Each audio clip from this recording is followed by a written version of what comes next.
వెంకటేశాయ.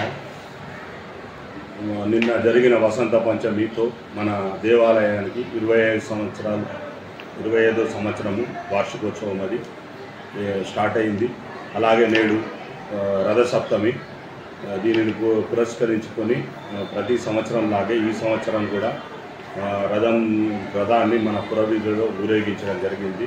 తిరిగి స్వామివారి ఉత్సవ విగ్రహాలను ఊరేగించి అత్యంత వైభవంగా కోలాటాలు, వాటితో మహిళలు మంగళారతులతో అత్యంత వైభవంగా ఎదుర్కొని వచ్చి తిరిగి మన ఉత్సవ విగ్రహాలను గుడిలోకి తీసుకొని వచ్చి ప్రతిష్ఠించడం జరిగింది. ఓం నమో వెంకటేశ్వర.